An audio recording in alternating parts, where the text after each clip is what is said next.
Yeah, thank you.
Is my screen visible? Yes, sir. Yeah. Thank you so much. So first, I would like to thank the organizers of this 5 days faculty development program for inviting me to give a lecture on the topic algorithmic thinking with Python, in which I am focusing on implementation strategies of algorithm, particularly the control structures. Here we are going to have a detailed discussion about the control structures and the looping and the basic concepts of problem solving like modularity and the decomposition and the functions. So these are the subtopics of this presentation. So this is the overview of the topics we are going to have in this session. First, we are going to discuss about the selection statement. So we are going to discuss about these things with respect to Python programming language. Then we are going to discuss about iterative statements. Then we are going to discuss about arrays concept in Python. Then the program implementation strategies like decomposition and modularization. Another one is recursion. So these are the subtopics we are going to have in this session. Yeah. So first, let's start with a brief introduction. You might have seen these things already in the previous 2 days FTP. Anyway, we will have a very brief introduction about this algorithmic thinking. So we all know about, so the algorithm is a way of solving a problem. So normally we all know that. So whenever we have a problem, that problem has to be solved using the computer nowadays, because in order to get more accuracy, in order to improve the speed of solving the problem, we're supposed to use the system, that is the computer system, to solve the problem. In order to solve the problem, before writing the program in the system, we're supposed to write the strategies that can be applicable to solve that particular problem. So we have to define the algorithm or pseudocode, or we have to create the flowchart for solving that particular problem. So the algorithm, flowchart, pseudocode will define the logic for solving that particular problem. So for a particular problem, there is possibility for many solutions. So whenever you write an algorithm with many possibilities for that particular problem, then only you can able to identify the solution or best algorithm for solving that particular problem. So algorithmic thinking means it is an idea of coming with steps to solve a problem. So algorithm is a set of instructions or set of steps that has to be followed to solve a particular problem. So it is a kind of step-by-step process for solving the problem. So here, before writing the code or before implementing the program, we're supposed to write the sequence of steps to solve the problem. So the outcome of the algorithmic thinking will be either the algorithm or pseudocode or set of steps. So that is the outcome of the algorithmic thinking. So in order to solve the problem, again, this algorithm has to be converted into programming language code. So that is called as what? Program. So before writing the program, so the algorithm is essential. Okay. So here you might have discussed with the different techniques already. So now we are going to discuss about the selection using Python. So for example, whenever you write a logic for a particular problem, so the logic can be identified with many things. So normally the selection and looping constructs of a programming language will play major role in identifying logic of a problem. So normally when you take a problem, most of the problem will be depending on this, that is selection and repetition. So without selection and repetition, we will have very less problems, but most of the real world problem and most of the like scientific problem or research problem are completely based on this selection and looping statements of a particular programming language. So the selection statement can be also called as decision making statements. So we all know that the decision making statements will be used to decide what has to be done, what should not be done when a particular scenario is there. So according to some specific condition, if you want to make some decision whether that particular code has to be executed or not, so that can be done with the help of decision making statements. So here in Python, since we are going to discuss about this one with respect to Python, in Python we are having 4 types of decision making statement, in which the first one is simple if statement, then if else statement, then nested if else statement, then if else ladder. So these are the different types of the decision making statements. So unlike with other programming language, for example, unlike in Java, C, C++, in Python, we do not have switch case. Okay. Switch case is a multi-way branching statement. The switch case is not supported in Python, but the remaining decision-making constructs are supported in Python, such as if else, nested if else, and if else ladder. Okay. So in which the first one is simple if statement. In the simple if statement, we all know that. So we are having a condition. When the condition is true, certain portion of the program or certain block will be executed. Okay, certain portion of the program will be executed or certain block will be executed.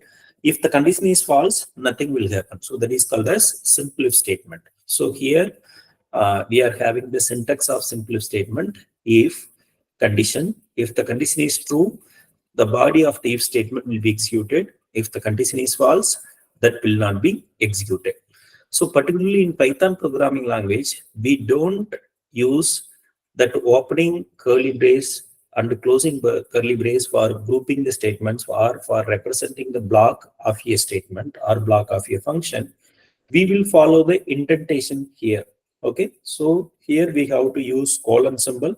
After the colon symbol, if you type something in the editor of Python, then automatically it will follow the indentation. When you move to the next line, then automatically you can close this indentation. Then after that, if you type from this line, then automatically from the start, then automatically it will be treated as outside of that particular if statement. So here, so this is the scenario of the condition is true. We are having an example. Here we are having a variable called var, that is where the initial value of var equal to 5. So here we are checking the condition if var greater than 0, since the condition is false, since the condition is true, the code within the if statement will be executed. Since the condition is true, 5 greater than 0, condition is true. Condition is true means what? This code will be executed. So here what we are having when the condition is false. So this is an example where equal to -5. So here we are checking the condition. In that condition, when you have where greater than 0, it means that -5 greater than 0. The condition is false. Condition is false means the code within the if statement will not be executed. Immediately the control will be transferred to outside of that particular if statement. So this is the execution principle of this if statement. When the condition is true, that code within the if statement will be executed. When the condition is false, the control will be transferred to the outside of that particular if statement. So here we are having some example program. We are having where equal to 20. So we are checking a condition whether where greater than 0. Since 20 greater than 0, then it will print positive number. So here print positive number is the inside of if statement. That is the statement that is belonging to if statement. Print end is a statement that is outside of if because it is having the different indentation. So that print end will be the outside of if statement. Print positive number will become the part of if statement. Since condition is true, it will print number and also it will move to the next line, so that after printing the positive number it will move to the next line that is outside of the if statement, so that it will print end. So this is one of the case. So here what is that? Here we are having where equal to -8. Since we are having -8 greater than 0, condition is false. Condition is false means then it will be directly executing the print end statement, so that our output will be end. So here print positive number will not be executed because the condition is false. If the condition is false means inside the if statement will not be executed. The next one is if else statement. So here in the simple if statement, if the condition is false, there is no block. Okay, there is no else block, there is no false block. But if you have the alternative choice, suppose if the condition is true, what has to be done? If the condition is false, what has to be done? Suppose if you want to have true part and also else part based on a condition, then we can have the if else statement. So here, if the condition is true, the true block will be executed.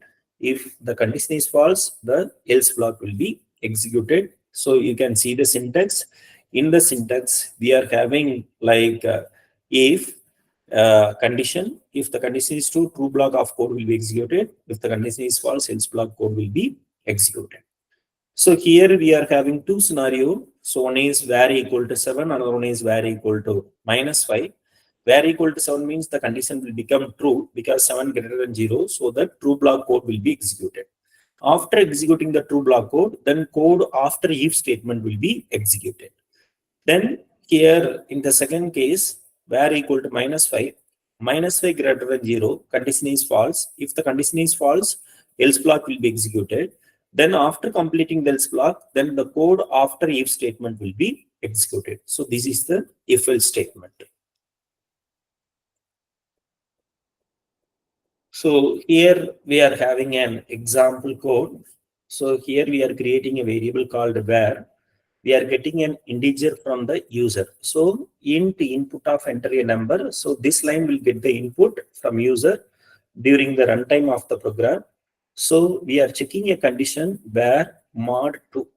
Okay. So whether your given input is modulus, that is we are applying the modulus operator, whether it is divided by 2 completely. So like where mod 2 equal to 0 means it will be a even number, otherwise it will be a odd number. So for both the cases outside the if statement, we are printing a statement called what? Success. So for the first case, we are giving that input as 4. Since if you give 4, then 4 is an even number that will be printed. Then finally it will print success. In case 2, we are giving number 5. Since 5 is odd number, it is printing 5 is an odd number. Then it is printing success. So this is the execution principle of if else. The next one is if elif ladder. Suppose if you have if-else statement in the else part of if-else statement, then it is called as if ladder. Okay, you can have an if statement or if-else statement in the else part of if-else means then it is called as if ladder. So here, if you want to check multiple conditions, okay, if you want to check chain of multiple conditions one after another, then we can go for this variation of if-else statement. So here, elif statement helps to check multiple conditions, then it will execute the code, then based on the conditions evaluated. Okay, if the condition becomes true, then the true part. If the condition becomes false, then else part. So here, let's see the syntax. So here we are having three conditions, like condition number 1, condition number 2, and condition number 3. So the first condition is if, that is condition number 1, it is given in the if. If condition number 1 is true means statement 1 will be executed, no other statements will be executed. Okay, so that's very, very important. When the condition number 1 is true, then only statement 1 will be executed, other statements will not be executed. Suppose if the condition number 1 is false, then automatically it will come to the else part.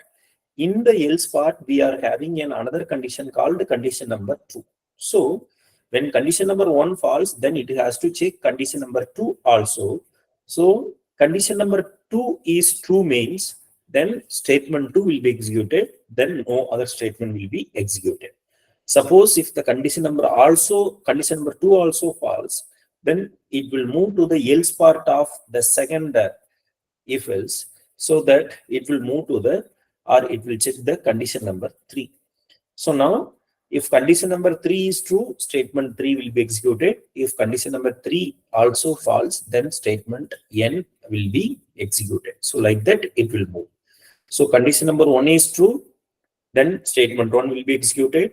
If condition number 1 is false and condition number 2 is true means statement 2 will be executed. Condition 1 also false, condition 2 also false means then it will check condition number 3. If condition number 1 is false, condition number 2 is false, condition number 3 is true, then statement 3. If all the conditions become false, then statement n will be executed. So this is the working principle of if-elif ladder. So here we are having the different scenarios of this if-elif ladder. So here first condition is true. Okay, for example, assume that we are having a variable called a number equal to 5.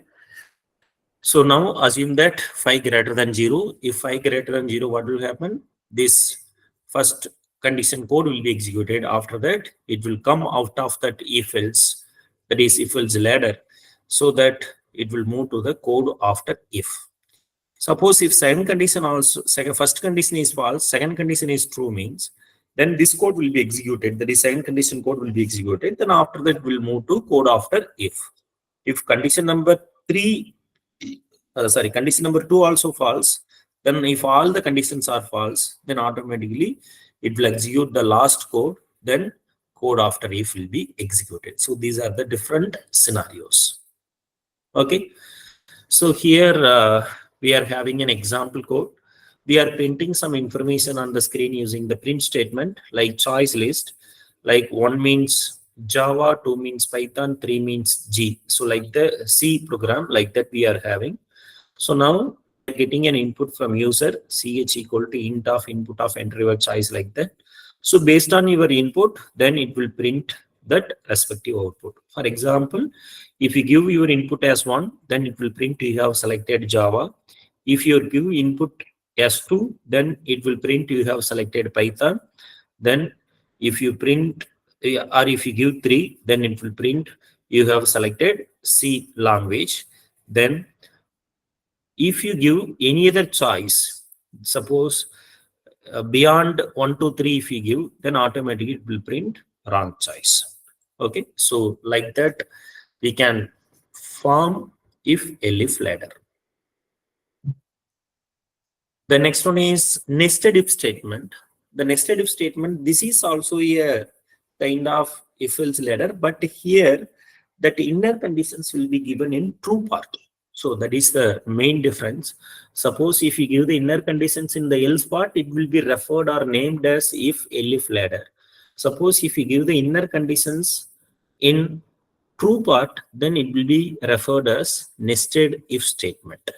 Okay, that is nested if statement means if you give an if statement inside of another if statement, then it will be referred as nested if statement. So in Python, in most of the programming languages, not only in Python, in most of the programming languages, we can stack any number of if statements inside the another if statements. Inside another if statement, you can have any number of if statements. So that is called as nested if statement. So this will be applicable or this will be required when we want to make series of decisions or when you want to check series of conditions, then we have to go for this nested if statement. So this is the syntax. So here we are having if condition number 1. If condition number 1 is true means again we are checking if condition number 2. Okay. If condition number 1 is true, condition number 2 also true means statement 1 will be executed. If condition number 1 is true, condition number 2 is false means statement 2 will be executed. Okay. Then finally statement after that, if condition number after that condition number 1 is true, then after that it will execute statement 3. Okay, so the statement 3 will be the part of what? This if condition. Statement 4 will be the outside of if condition. Okay, so here for the outside if condition, we don't have else part. Even if you want to have else part, you can add it. So that is called as nested if. If you have nested if, you can create the different forms of nested if. There is no limit. You can have the different structure of nested if. So like that. So here this nested if statement is applied for identifying the biggest of three numbers. So here we are getting three integer inputs from the user that are stored in the variables such as name1, name2 and name3. First we are checking the condition whether name1 is greater than name2. If it's so, then we are checking the condition name1 is greater than name3. If it's so, simply we are printing name1 is greater. Otherwise, we are printing name3 is greater. Then again, in the else part of that outside if statement, we are having if statement if name2 is greater than name3. If it's so, name2 is greater. Otherwise, name3 is greater. So it is giving that for example, identifying the biggest of three numbers. So this identifying the biggest of three numbers can be done using if elif ladder. Okay, so any loop, any conditional constructor, selection constructor, decision making constants can be applied to solve this particular problem. So here, for example, when we give three numbers, like number 1 is 3, number 2 is 4, number 3 is 67, so that we will get the output as 67 is greater. So up to now, if you have any doubt or any clarification, if you want to have, you can ask me. If you have any doubt or any clarification, you can ask me.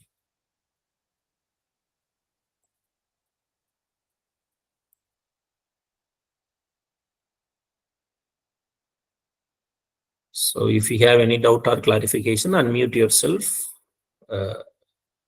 You can ask your questions.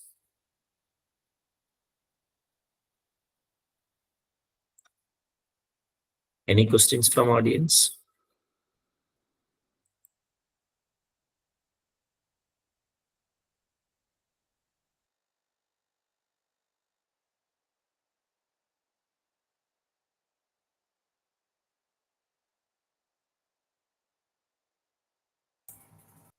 Okay, thank you.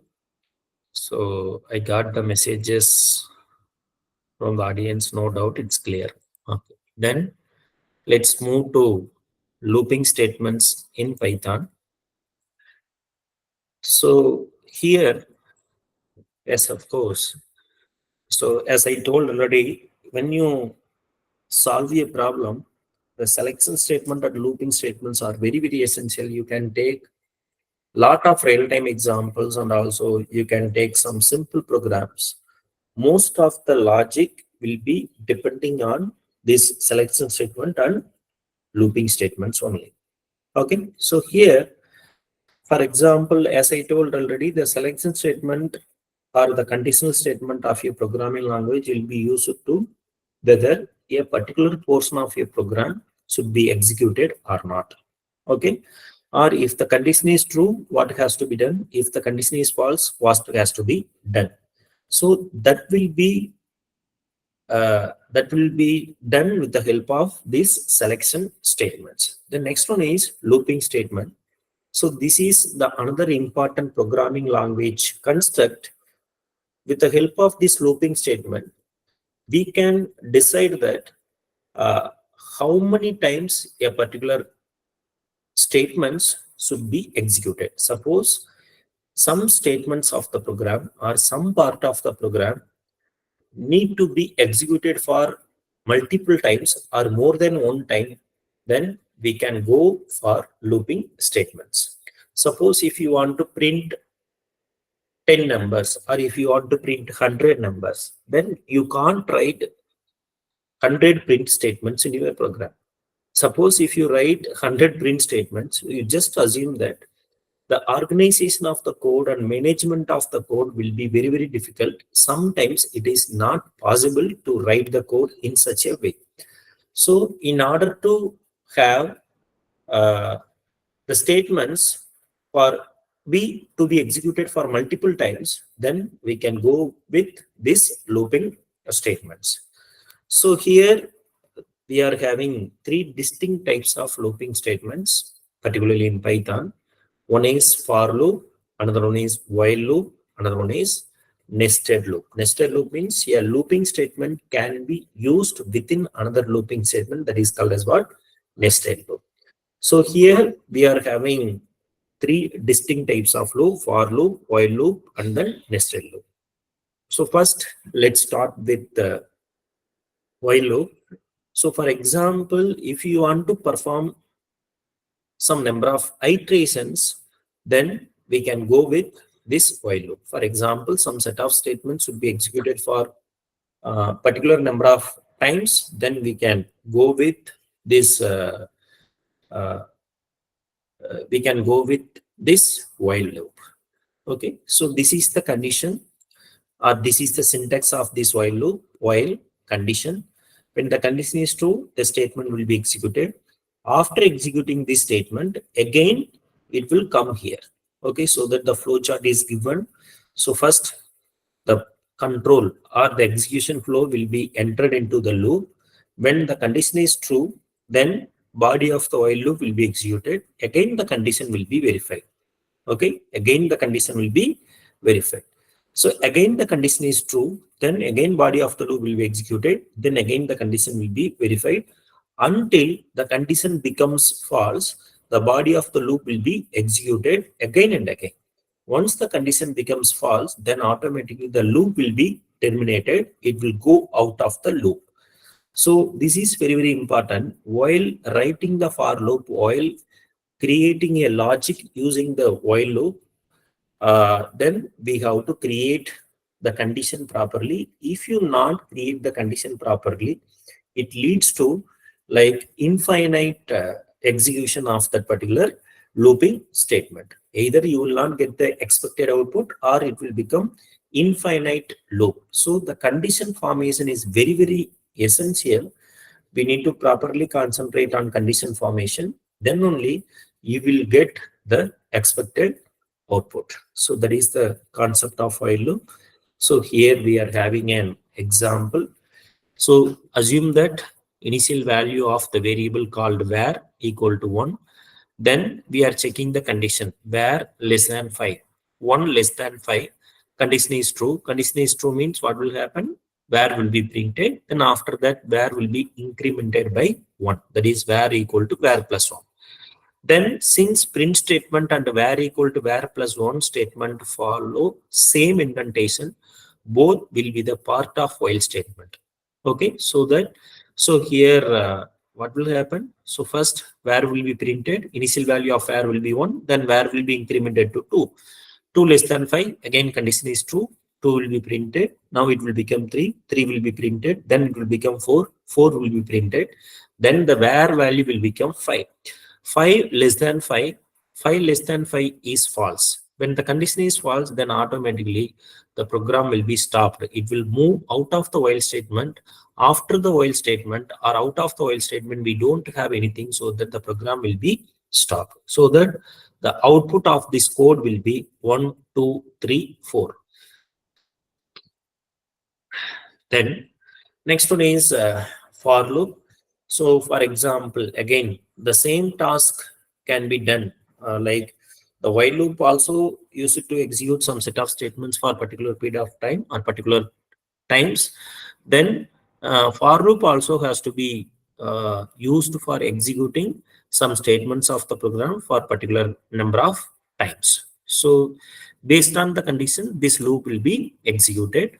So this syntax of the for loop in Python is slightly differed from the other programming languages like C, C++, and Java.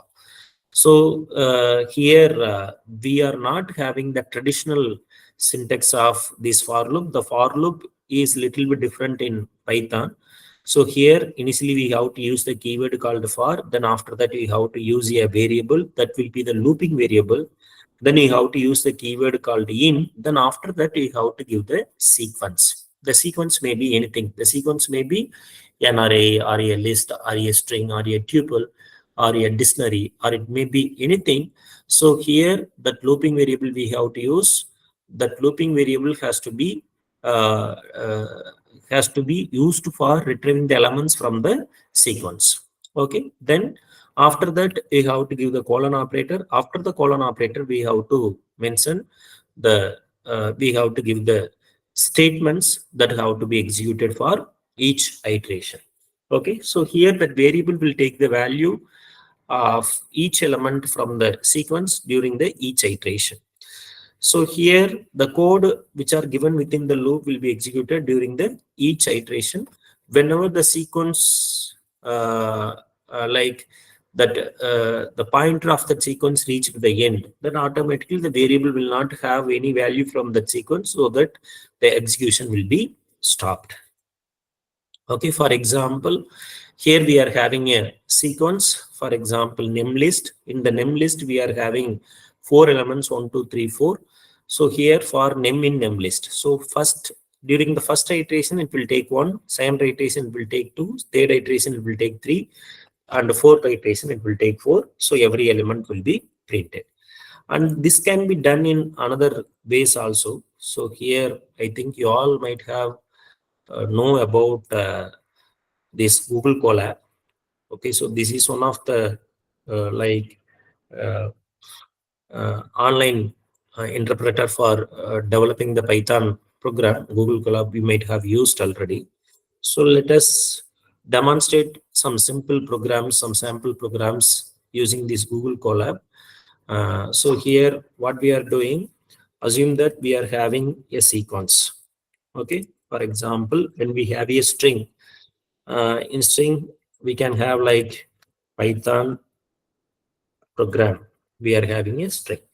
So now here if we have a string like this, so now you can design a for loop. For any looping variable can be used. If I use, for example, I can give in str. Str is the sequence, so you can use like print I.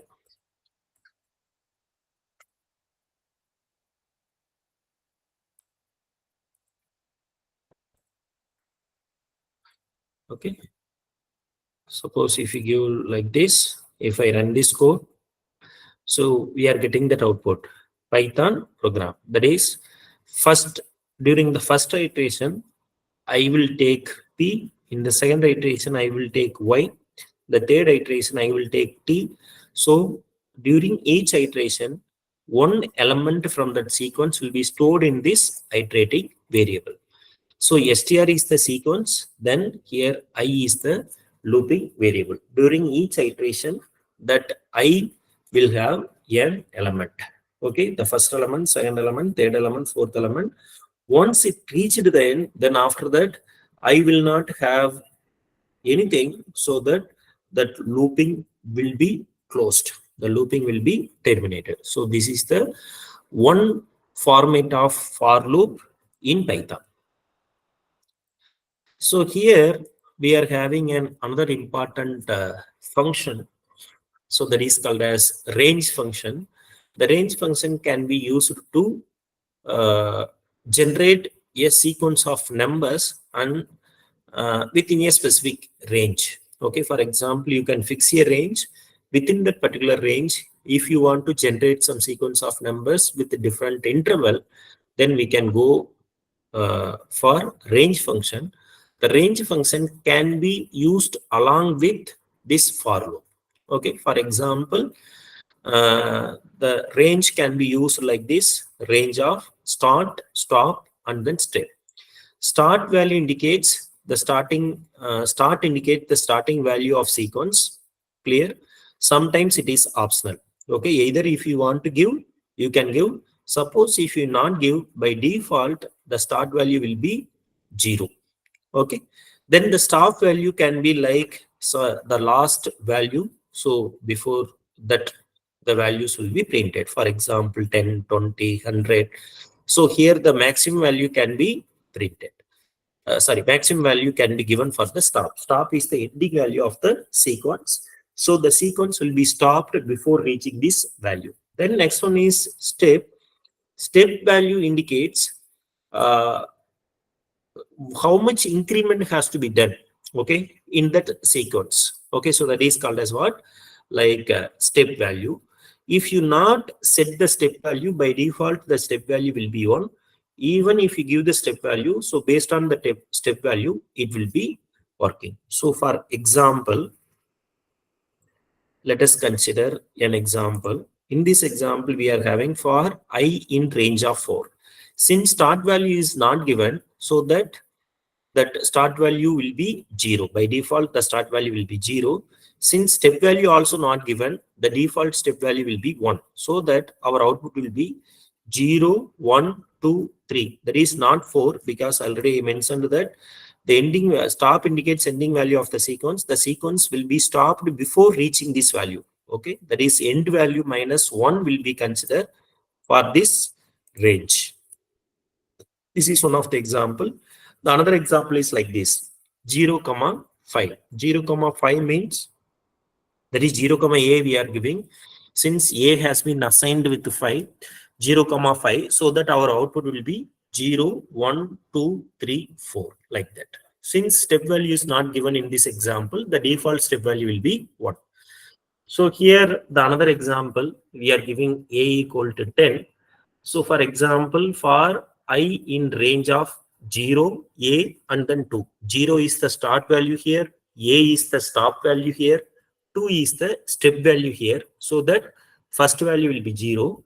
Since step value is 2, the next value will be 2. Okay, then again 4, then again 6, then again 8. So like that, we will have the range function. So let us have one more example of range function. So here we are having a for loop. For any variable can be given, you can have a in, you can use the range function. In the range, you can have like, I can start with 1 and I can end with 20, and the step values like, for example, 3.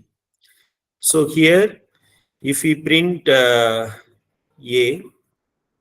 so okay, now what will happen? The first output will be 1, the second output will be 3, because step value is 3, it will be incremented by 3. Okay, so 1, 4, 7, 10, 13, 16, 19, 20 will not come. Just before that end value, it will come, so that our output will be like this. Okay, and here you can have the another options also. For example, here you can start from 10 and here you can proceed up to 1, and here the step value can be -1. So that here -1 means you can see that the first value will be what? 10. Then after that, since the step value is -1, then we will get 9, 8, 7, 6, 5, 4, 3, 2. So in this way, I can use the for loop and also the range function in order to create some looping conditions and also looping iterations for solving certain problem. Okay, so in for loop, we can use the range function effectively in order to increment or in order to decrement, or even if you want to perform certain re-evaluation expression along with range function, you can do it. Okay, so that is also possible. In this way, we can proceed with this.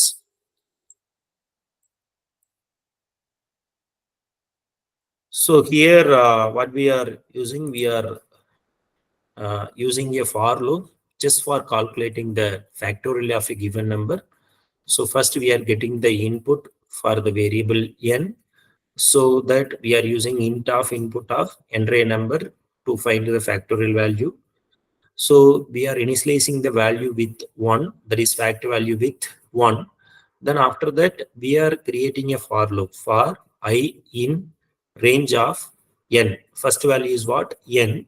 Second value is 0. That is all. That is the end value is what? 0. 0 means it will be reaching before this value. So the before value will be 1, because here we are having -1, so that it will be started from n. It will reach before this value, so that here we will have like 1. Okay, so fact equal to fact star I. So finally we are printing that factorial. So this is a program for how to calculate the factorial of a given number. So here we can have one more example the same way. So assume that the factorial can be done using while loop also. Okay, for example, first we are getting the number int of input of, so for example, like enter a number. Okay, then after that, fact equal to 1. I am initializing a variable called fact equal to 1.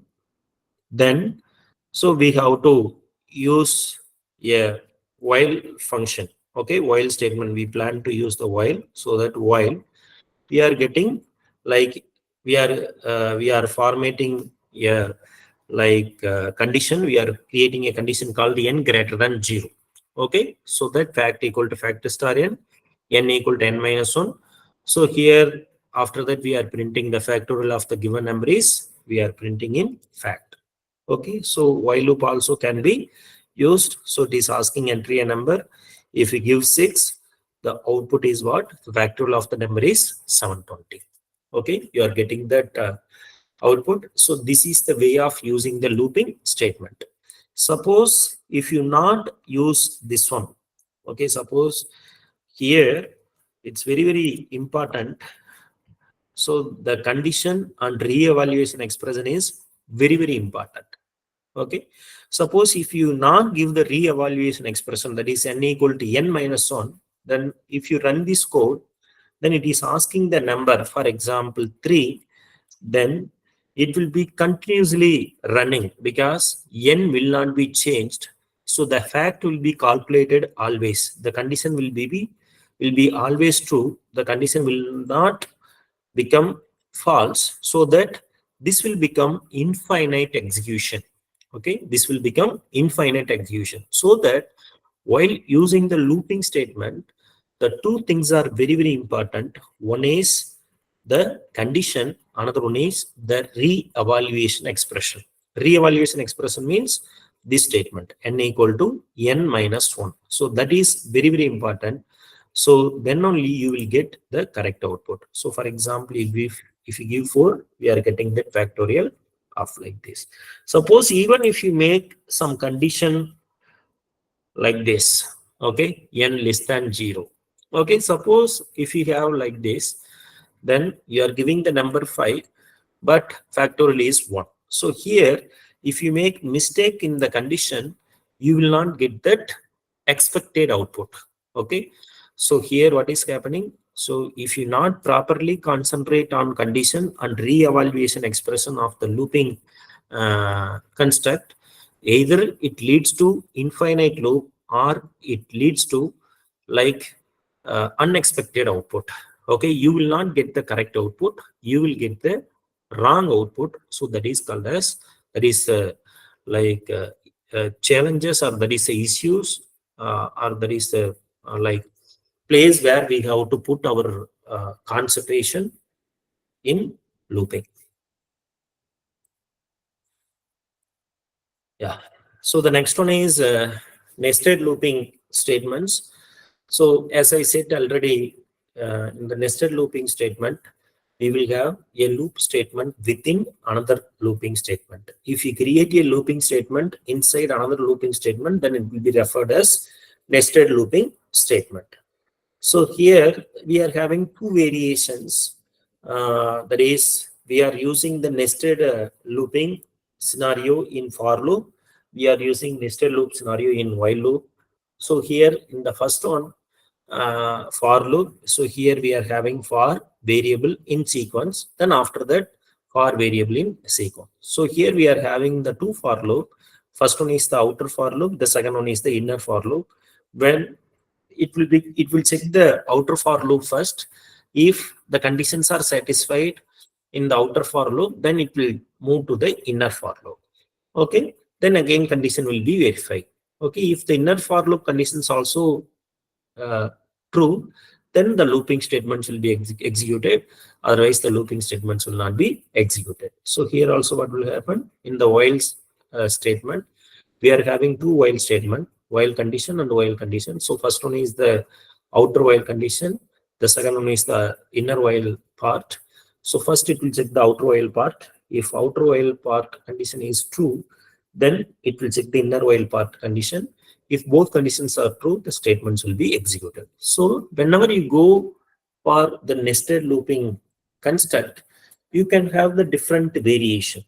Okay, you can have for loop within while loop, or you can have while loop within for loop. So like that, you can have the different variation in nested looping construct. So here, this is an example, like initial value of I equal to 1. We are checking a condition in the outer while loop, I less than or equal to 10. Then again, j equal to 1. Then we are checking the inner while loop condition, that is j less than or equal to I. If it's so, print j. Then end. So suppose if you give end state, that is end property or end attribute in the print statement, then it will skip the new line. Okay, so after printing j, it will not move to the next line. It will be giving some space. Then after that, the next element will be printed. So for that, in order to avoid the avoid to move to the next line, then we can go with this end attribute in the print statement. Then after that, here we are giving j equal to j plus 1, I equal to I plus 1. So finally, we are printing like this. So this is for printing, that is entering into the new line. That is, first line will be printed. Then after that, the condition, inner condition will become false. Then again, I will be moving to 2. The j will be started from 1. So like that. So here we are having 1, 1, 2, 1, 2, 3, 1, 2, 3, 4, like that. Some pattern will be printed.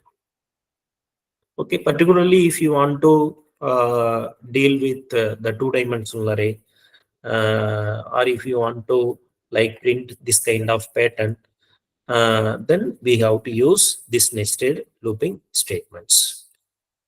So here we can have, for example, another example using that nesting. So with a different variation. So let's have a for loop like this, or while loop like this. While, so here I less than 10. Okay, we are creating a conditions like this, while I less than 10. Then after that, here we are having a condition while like j less than 4. Like that, we are checking the another condition. So I less than 10 is the outer while loop, j less than 4 is inner while loop. For example, here we are printing I and j, both values are getting incremented. I equal to I plus 1, j equal to j plus 1. Suppose if you run this code, you will have some error. It means that here we are having the condition and here we are having the re-evaluation. So even though if you have both condition and re-evaluation, the another important thing is initial value of that particular looping variable. Clear? So what is the initial value of I? Then what is the initial value of j? Okay. So that is very important. So that is also very important. That is also very essential in the program, like initial value, then condition, then re-evaluation expression.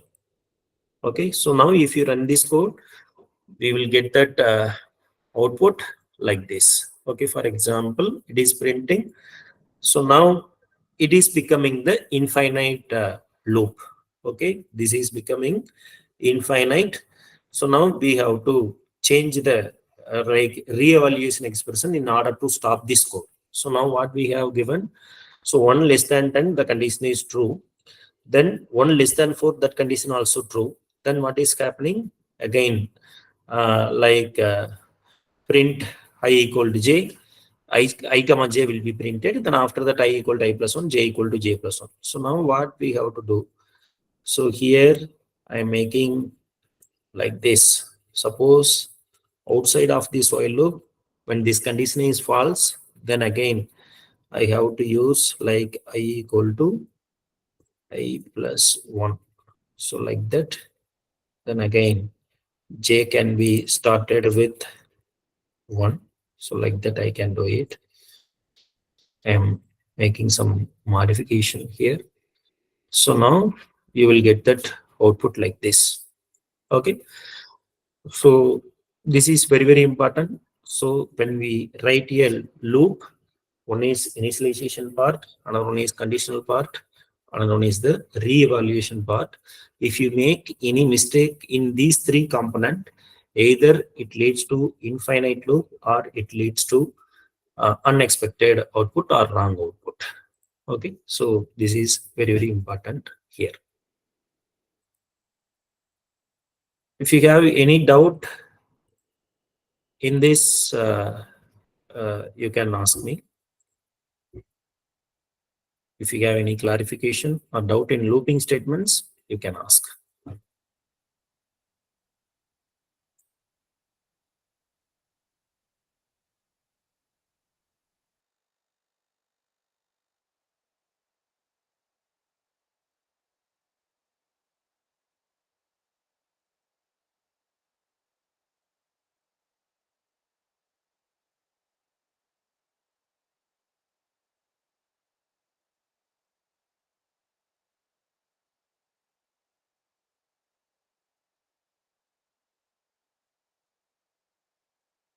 If you have any doubt or clarification, you can type your question in the chat, in the messages.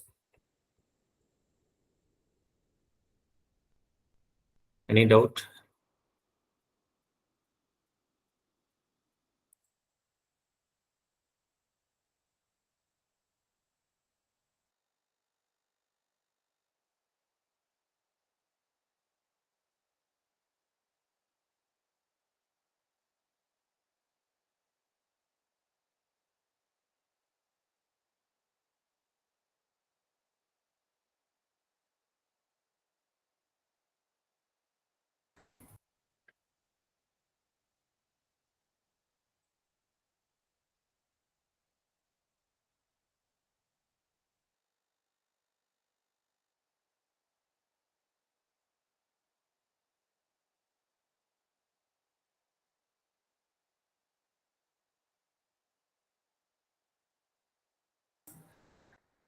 Okay, thank you.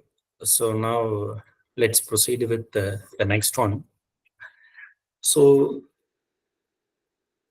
particularly in looping statement, For controlling the loop, for managing the looping statements, we can use other constructs of Python. One is break, continue, and pause statement.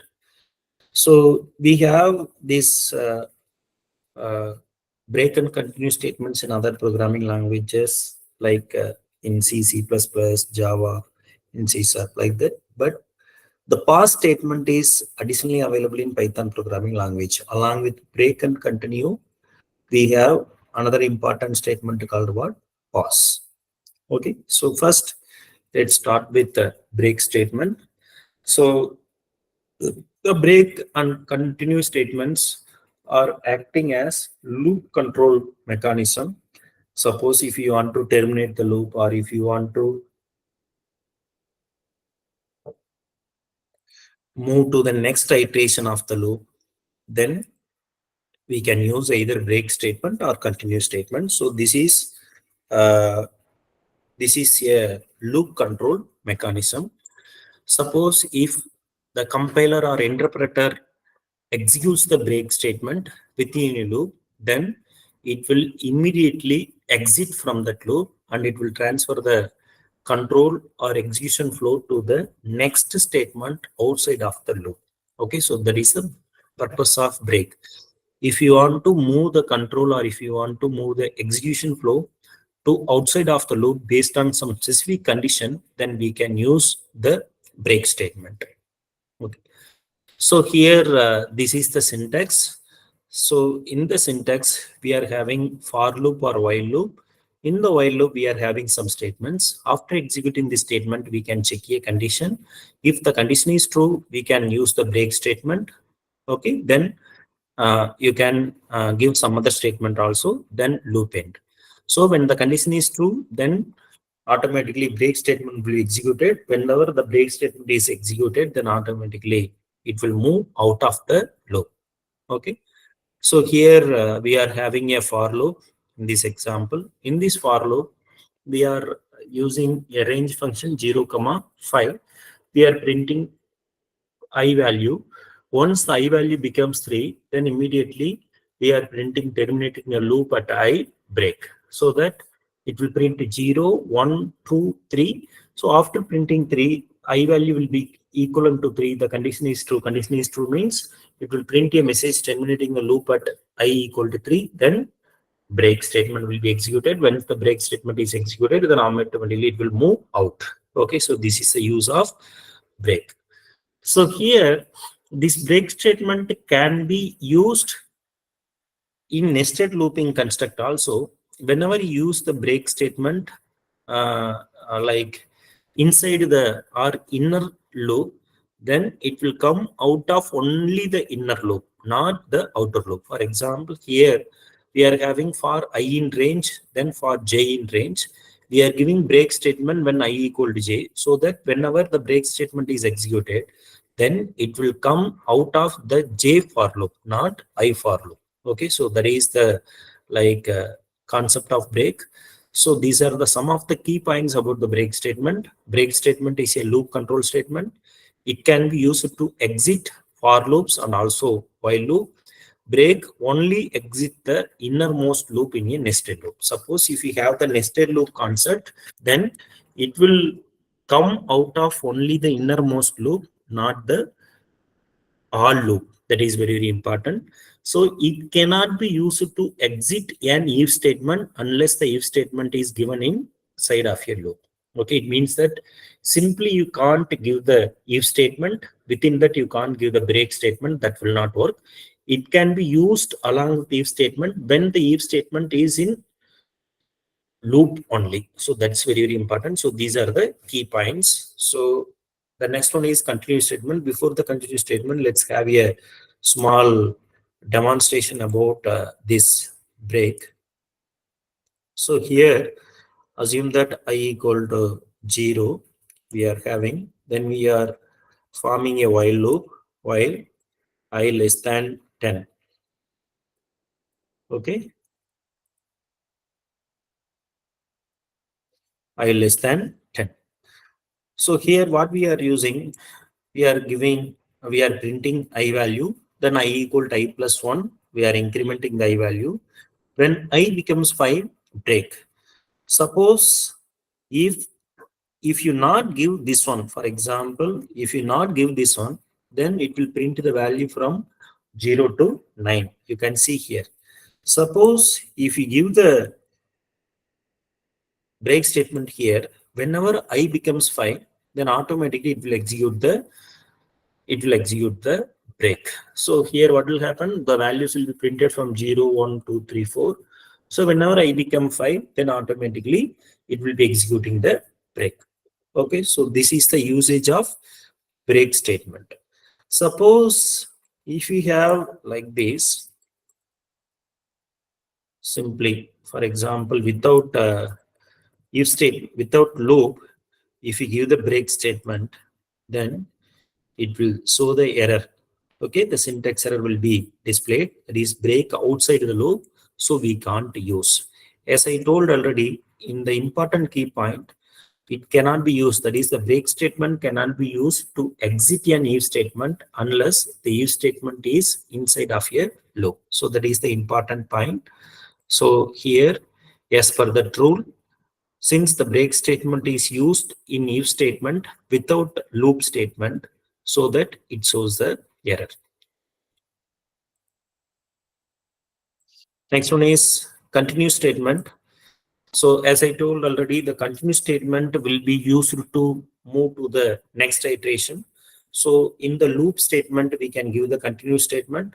Suppose if the continue statement is executed, then it will skip all the forthcoming statements of that particular loop. Then it will move to the next iteration of that particular loop.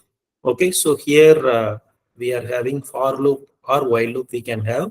We are checking a condition. If the condition is true, the continue will be executed. Whenever the continue is getting executed, it will move to the next iteration. Okay, for example, here we are having for I in range of 10. So that value will be started from 0. It will be moved up to 9 because end value minus 1. If I mod 2 equal to 0 means continue. Continue means nothing will happen. All the forthcoming statement will be skipped. Then the next iteration will be there.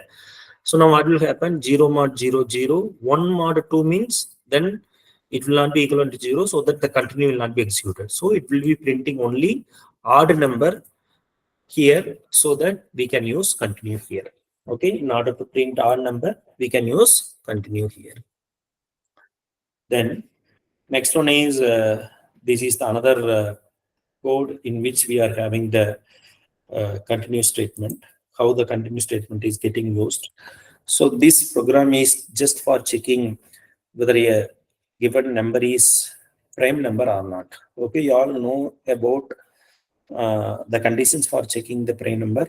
If a number is only divided by 1 under the same number, if it is not divisible by other numbers beyond 1 and n, then that number can be called as prime number. So that what we are doing, we are getting a number from the user during the runtime, so that n equal to int of input of enter a number.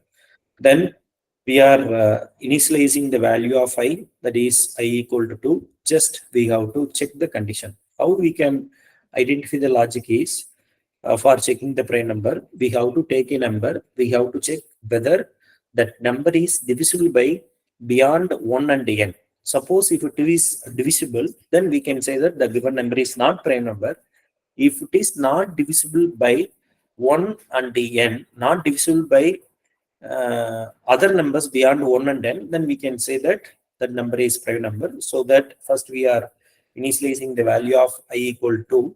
So I value will be verified with less than or equal to n by 2, because we know that a number cannot be divided by greater than half of that particular number. Okay, a number cannot be divided by greater than half of that particular number, so that we are using that condition. Then I equal to I plus 1, then we are checking that condition. So now, for example, if n mod I not equal to 0 means continue, that is it will move to the next iteration. Suppose if it's so, if n is divided by I means, then simply we are printing a prime number. So here we are using both break and also continue. If you use break, it will come out of while loop. If you use continue, then Suppose if a number is not divisible by I, then it will check the next, it will check with the next number. Like that, it will move. Okay, like that, it will move. Okay, suppose if you give 25, 25 is not a prime number. If you give 17, 17 will be a prime number. So like that, it will check.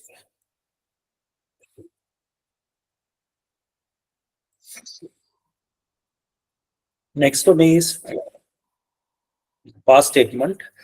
Normally, pass statement is a do nothing statement in Python program. Suppose if there is no action, okay, if there is no action, we can go with pass statement. So, for example, when the pass statement is required, suppose if you want to use some like a syntactic requirement.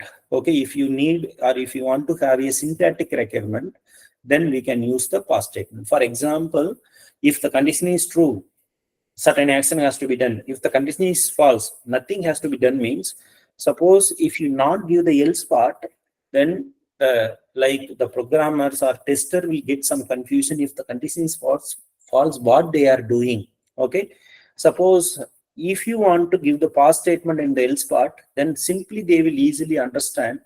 Like if the condition is false, pass means nothing, no action. If you want to specify no action in a particular Python program, then you have to go with pass statement.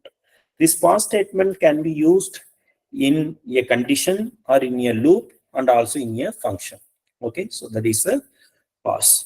Okay, for example, here we are using the pass statement in for loop, and here we are using a pass statement in function, and we can have like this an output. Okay, so this is the syntax of using the pass statement in function. This is an example. In main function, after printing the pass statement, after printing a line, simply we are using pass. Pass means nothing. Okay, so here you can use a pass statement like this. For example, like here, if we are checking a equal to 0, okay, a equal to 0, print like Python. Okay, we are printing Python in the else part. Okay, what we are having in the else part, simply we can give pass. So now what we are doing, so here you can get that input a equal to int of input of, like you can give enter a value. So like that we are giving.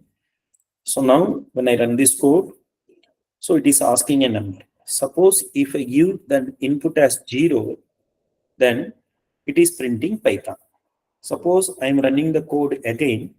So except 0, if you give some other value, okay, then it will print nothing. So that is called as what? Pass. Pass means no action. If there is an inaction, if there is no action, then we can use pass statement. So any doubt as of now? If you have any doubt in conditional statement, that is if else ladder, nested if else. If you have any doubt in looping statements like while, for, and nested loop, and if you have any doubt in break, continue, and pass statement, you can ask.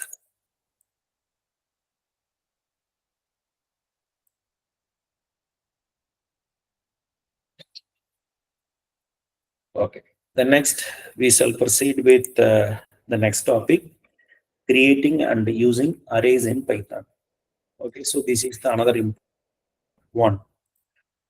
So normally, when we take the other programming languages, if you take C, C++, and Java, and C#, you can take other programming languages. Array is a very, very important concept in order to organize multiple values with the same data type. We have to use this arrays concept. If there is no arrays concept, for most of the problem, you can't identify the logic. So the arrays concept of a particular programming language plays major role in identifying the solution of a particular problem. For example, if there is no arrays concept in a particular programming language, suppose if you want to perform sorting, or if you want to perform searching, even if you want to identify the maximum element, even if you want to identify the minimum element or second biggest element, second largest element, if you want to organize multiple values, you can't create separate variables in the program. Suppose if you create separate variables, the management of the variables will be very, very difficult. It will become very, very difficult. You can't manage the variables. For example, if you want to store 100 values, is it possible to create 100 variables? It is not at all possible. And also, okay, even you can create 100 variables, but the identifying the logic of that particular implementation of logic on that particular data will be very, very difficult. Okay, yes, of course, you can create 100 variables like A, B, C, D, E, F, G, H like that, and also A1, B1, RE, like that you can create. But while identifying the biggest number, is it possible to compare all the values like A is greater than B and A is greater than C, A is greater than D, like that? Is it possible? No way. So arrays plays a major role in identifying logic or in deriving logic for a particular problem. So we know that in Python programming language, there are number of data structures are available in order to manage multiple values. Okay, I think you all are aware of the different data structures like strings, list, tuple, dictionary, sets, like that. There are number of data structures are available. With the help of those data structures, you can easily organize multiple values under the single variable name. Okay, under the single variable name, you can easily manage all the values. But here, if you take list or if you have tuple, uh, the list is the advanced data structures of array concept, but the list can have mixed data type. Okay, mixed data means first element can be integer, second element can be float, third element can be a string, fourth element can be a character, and again fifth element can be integer. So like that, we can have multiple elements or we can have multiple items. Every element can be in different data type. So in Python, not only the list is the advancement of advanced concept of array. If you want to organize some multiple values, either you can use list or you can use array. But array concept also available in Python. Okay, so now let's discuss about how the arrays can be created and how arrays can be used. But if you go with list concept, list is more advantageous and also more easy to manage the multiple values. Okay, you no need to use this array concept in Python.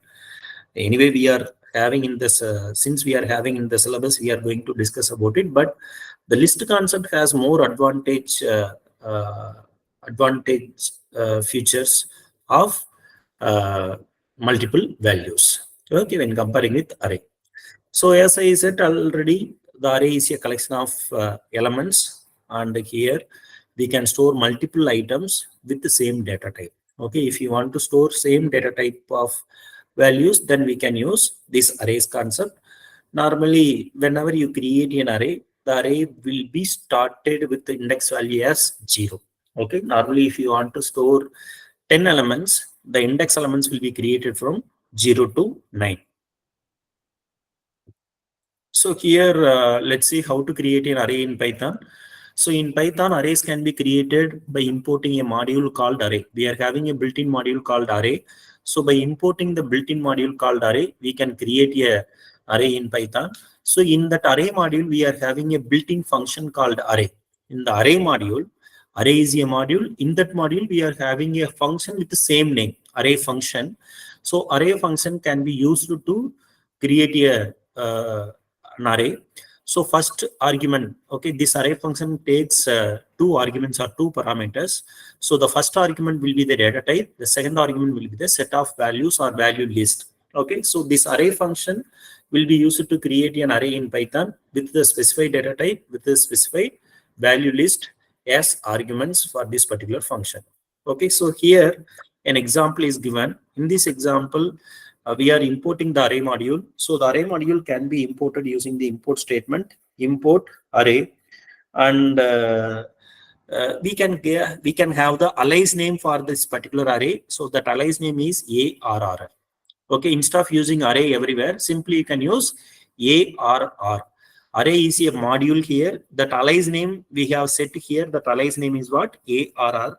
So that in that ARR, that is in the array module, we are having a built-in function called array.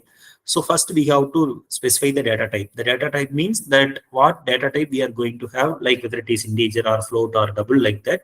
So here the type code, data type code we have to pass. The data type code I means it is an integer. Okay, we will discuss what are the different types of data, different types of type codes are available for each data type. We will discuss about it. So I indicates integer. We are passing that elements like 2, 4, 6, 8. So here what will happen in the variable name A, an array has been created. So the array elements will be 2, 4, 6, 8. The array index will be created from 0, 1, 2, 3 because 4 elements are there. A of 0 means, for example, 2. A of 1 means, for example, like 4. So in Python, we are having negative indexing also. Negative indexing means if you give -1 will be refer the last value. So 8 will have index -1, 6 will have -2, 4 will have -3, and 2 will have, for example, like -4. Okay, index value. Okay, here in Python, in array, we will have negative indexing also. Okay, so here an example is given, import array as ARR. So here what we are using, A equal to ARR dot array of I comma 1 2 3. So we are creating 3 elements. Then after that, the newly created array is like that. We are printing an end statement. Simply we are using the for loop for I in range of 0 comma 3. Simply we are printing the array elements by using the index 1 2 3 will be printed. Then after that, another array has been created as B. In that, we are having D. D indicates the double data type. So 2.5, 3.2, 3.3 also can be stored. We are printing it. Okay. So now this is very important one. So here we are having the suitable type code for each data type in Python. Okay. So for example, if you take signed char, we can have like small b. Unsigned char means capital B, and the Unicode means U. Signed sort means we can have small h. Unsigned sort means we can have capital H. Signed integer means I. Unsigned integer means capital I can be used. Small l can be used for signed long. Capital L can be used for unsigned long. Then Q can be used for signed long. Capital Q can be used for unsigned long. F can be used for float, and D can be used for double. Okay, so like that you can be able to create that arrays here. So now if you want to add the elements to an existing array, so you have created an array. If you want to add one more element, or if you want to add some more elements with an existing array, then we can use two functions. One is insert function, another one is append function. The insert function can be used to insert one or more element in the array, into an array at the specified location. Okay, wherever you want, if you want to add some element, or even if you want to insert some element, then we can use insert function wherever you want. It can be, the element can be added at the beginning, or element can be added at the end, or element can be added at any index. Okay, so for that we can use the insert function. So when we have the insert function, the syntax of the insert function should be like this: insert index value. Index value means at what position we want to add that element, then what element has to be added. So that should be given as value. So we have to pass two parameters. First one is the index. Index means where it has to be, where the value has to be added. So append function also can be used to add an element into an array, but append function will always add an element at the end of an array, so that the function will have the syntax like this: append of value. Okay. So for example, we are having an example like this. So here we are having an array. We are importing an array as ARR. Then after that, ARR dot array of I comma 1 2 3. 1 2 3 means integer array will be created with the 3 elements. then simply we are printing. Then after that, insert 1, 4. That is, at the index position 1, the element 4 will be added, so that my output will become like 1, 4, 2, 3. Okay, because 1 will be added at the first index, so that already in first index we are having 2, and that will be moved to the second index. So like in the first index 4 will be added, so that my output will be 1, 4, 2, 3, like that. Again, here we are having another double type of array, 2.5, 3.2 and 3.3. Before insertion we are printing, so that our output will be 2.5, 3.2 and 3.3. So if I want to demonstrate it, so I can use the Google Colab. Yeah, we are having like this. So we are printing it. Then append 4.4. 4.4 means append function will always add an element at the end, so that our output will be 2.5, 3.2, 3.3 and then 4.4. So here you are getting that output. So this is how an element can be added into an existing array. Then next one is removing elements from the array. So elements, once an array has been created, so even if you want to remove the array elements, that is also possible. So here, for removing the elements from the array, we are having two functions. One is remove function, another one is pop function. So remove function can be used to remove an element if the element is exist. So that's very, very important. Okay, if you give an element, it will remove the first occurrence of the particular element. Suppose if the element is not exist, it will create an error. Okay. So for example, if we have an array with 1, 2, 3, 4, 5, like that, there are 5 elements. So for example, if you want to remove one, yes, of course, since one element is there, the one can be deleted. Suppose if you give remove of 10, since 10 is not exist in that particular array, so that it will generate the error. So the remove element can remove only one element at a time. Okay, if there are some multiple elements in that array, for example, the same array contains the element 1, 2 times or 3 times. If you give the remove, then it will remove the first occurrence of that element. Okay, the next one is pop function. The pop function also can be used to remove an element, but it will remove the last element always. Okay, for example, if you have an array like 1, 2, 3, 4, 5, when you give the pop function always remove the last element, for example, 5. Again, if you give the pop function after removing 5, then the fourth element will be removed. Okay, so like that, if you want to remove element from the last, then we can use the pop function, or you can use an index. Okay, you can pass the position or you can pass the index into the pop function. So if you pass the index, so from that particular index, the element will be removed. Okay, for example, if you give pop of 2, then the element from the position 2 will be removed. Okay, let us discuss that one. Assume that import array. So here we are not giving the alias name. This is up to you. Okay, whenever you import a module, either you can give alias name or you don't need to give alias name. It is up to you. If you give the alias name, normally alias name can be given in short form, so that you don't need to use the expanded form of that particular module. Simply you can use the short form, then you can use it. Suppose if you not give the alias name, that expanded form can be used. So here ARR equal to array.array. Here this array is the module name, this array is the function name, I is the type code for integer, and 1, 2, 3, 1, 5. So it has 5 elements. One is repeated 2 times. So now before removing anything, simply we are printing the created array. So created array will be what? 1, 2, 3, 1, 5. Then after that, we are applying the pop function, pop of 2. Pop of 2 means, so here 0, 1, 2. In second position, we are having the element called what? 3. So that the popped element will be 3. So after the popping, we will have the element will be 1, 2, 1, 5, because 3 has been popped, that is removed. So we will have 1, 2, 1, 5. Then after that, if you give remove of 1 means, so remove function will remove the first occurrence of an element. So here the element 1 is occurred 2 times. One is first here, that is in the 0th position it is occurred.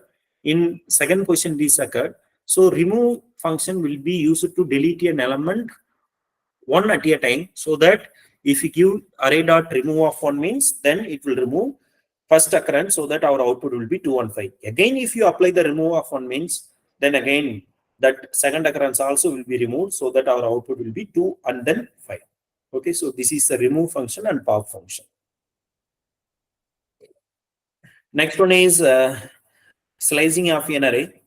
So normally when we have an array, we can perform the operations, or we can access the element, or we can retrieve the elements in two ways. One is indexing, another one is slicing. Indexing means if you want to retrieve only one element at a time, then we can go with indexing. Suppose if you want to retrieve some set of elements, subset of array. Okay, if there are 10 elements in the array, even if you want to retrieve 5 elements, if you want to retrieve uh, 6 elements, that is subset of an array. If you want to retrieve subset of an array, then we can go with slicing. So normally the slicing operation can be performed using the colon operator. So the list also has been list also supporting this slicing operation. The same concept is applicable here.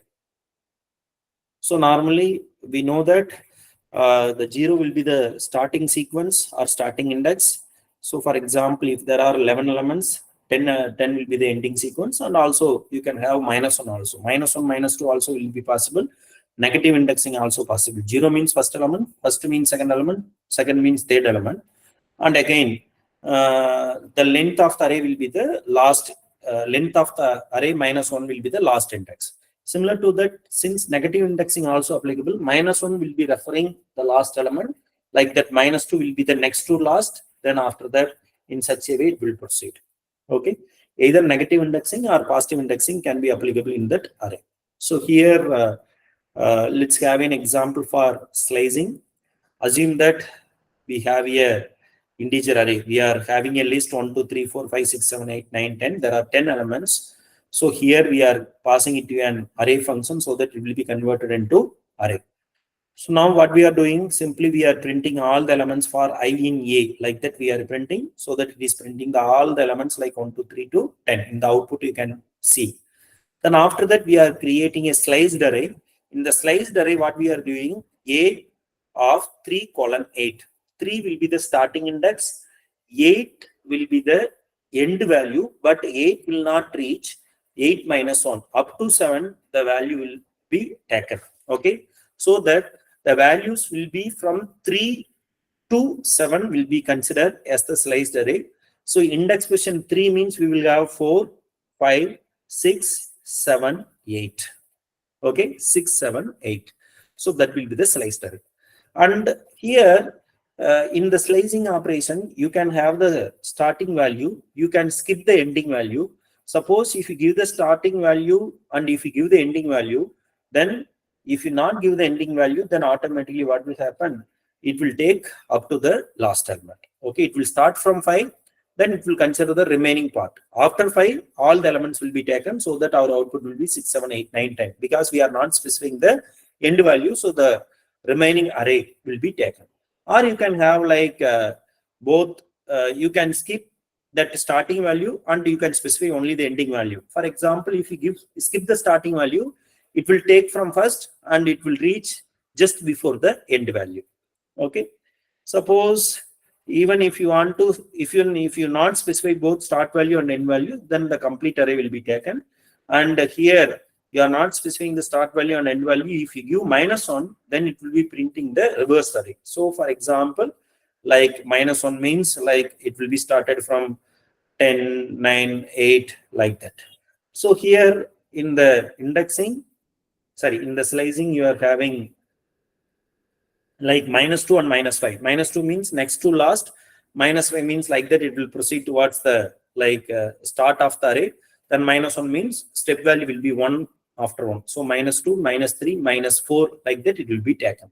So that our output will be 9, 8, 7, like this. Okay. Let's have a simple example for this.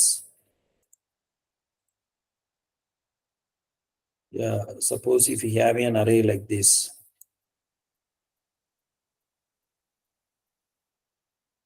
Assume that let's have an array. So here what we are doing, print, we are having like A of slicing. Slicing can be started from -1 also. -1 means last element. Then -4. Then step value is what? -1. So now what will happen? So for example, here you can see that this is -1, -2, -3, and -4. But since the end value will not be considered, just before the end value will be considered, so that 10, 9, 8 will be considered, so that it will come like this.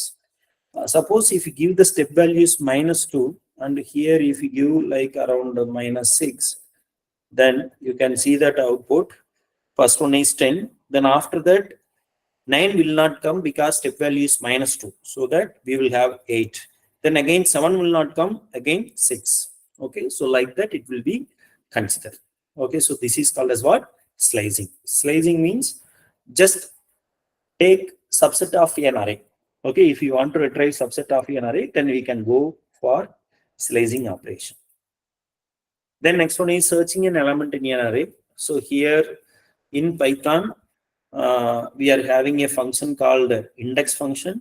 In the index function, if you give an element, it will print whether an element is exist or not. Suppose if the element is exist, it will print the index of the first occurrence of the particular element. Otherwise, it will return 0.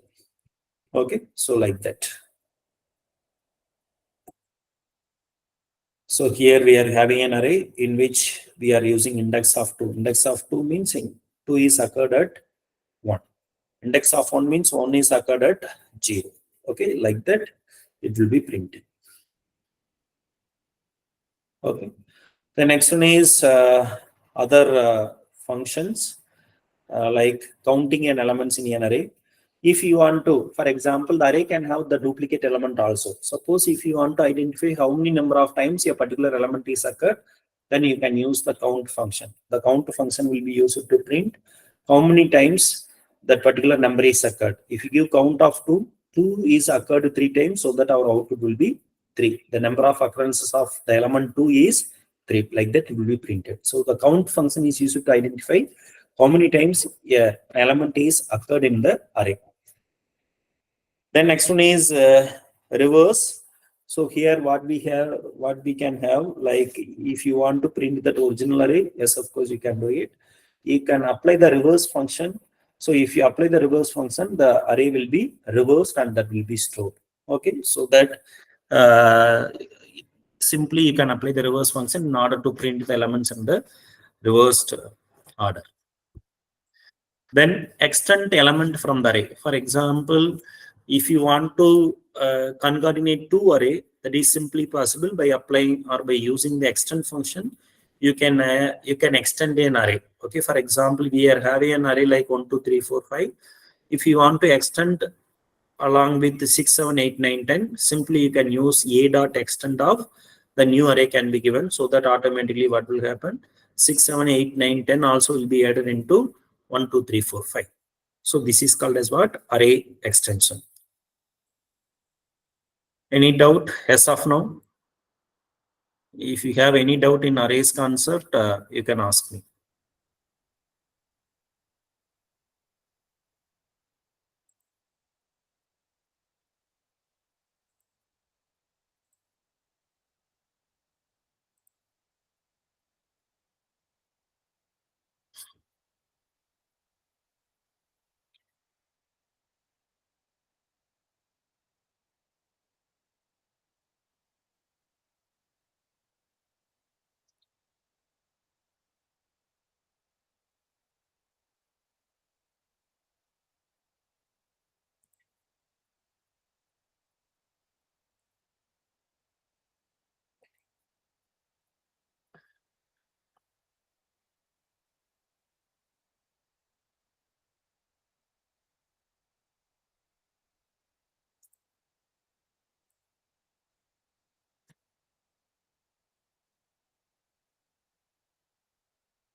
So the next topic is decomposition modularization. So this is another important problem solving technique. So whenever we have a large problem, that large problem has to be divided into some smaller problems, so that the management of that code will be easy, and the organization of the code and the debugging of the code, uh, and also like uh, the management of the variables which are used in each modules can become easy. So in order to have those advantages, we will be using this decomposition and modularization technique. We will discuss about this technique in the afternoon session. So in the afternoon session, we are going to discuss about the decomposition and modularization and the different types of decomposition. And we are going to discuss in detail about modularization, and also how the functions concept is used in Python, and how these function concepts are helping to implement this decomposition modularization in Python. And also we are going to discuss about the recursive function, and when we apply the recursive function, what are the advantages and what are the disadvantages, like that. So when we apply the recursive function, how the program will work, how the recursive function calls will work, and how the stack data structure is related with recursive functions, and advantages and disadvantages. So all those things we are going to discuss in the afternoon session. Suppose if you have any doubt in this topic, like if statement, if else statement, nested if else statement, while loop, for loop, and nested loop, and also in break, continue, and pass, and in arrays. Okay, if you have any doubts in arrays, you can ask me.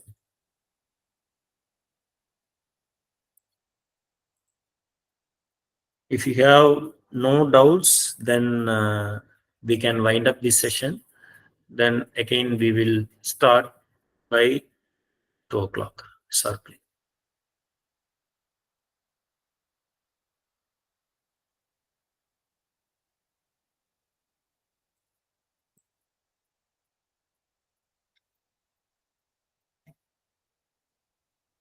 Organizers.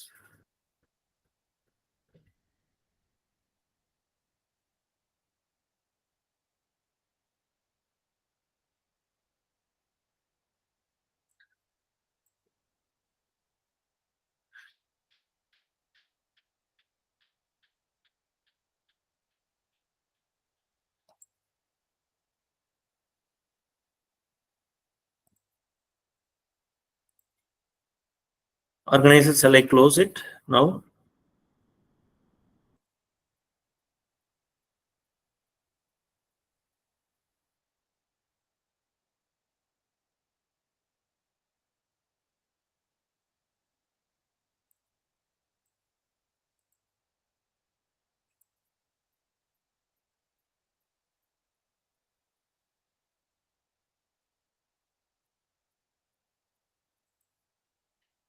Okay, thank you all.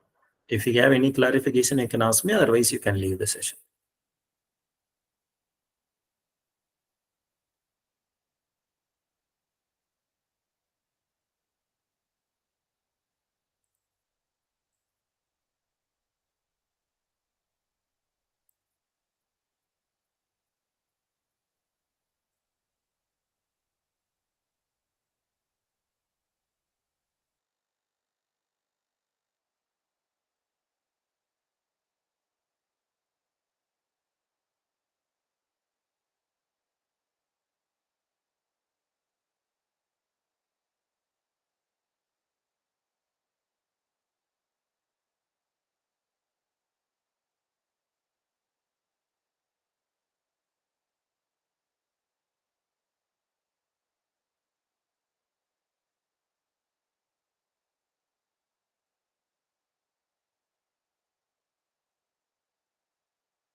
Suresh sir? Hello? Yes, ma'am. Yeah. Sir, shall we end the section, sir? Yes, ma'am. Okay, sir. So thank you all for joining in this event, and thank you for Suresh sir for spending your valuable time with us. Thank you so much, sir. Yeah. Thank you so much, ma'am. Or also you can join in same link, and feedback link will be sent by today evening, afternoon section. Thank you, sir. Okay. Thank you.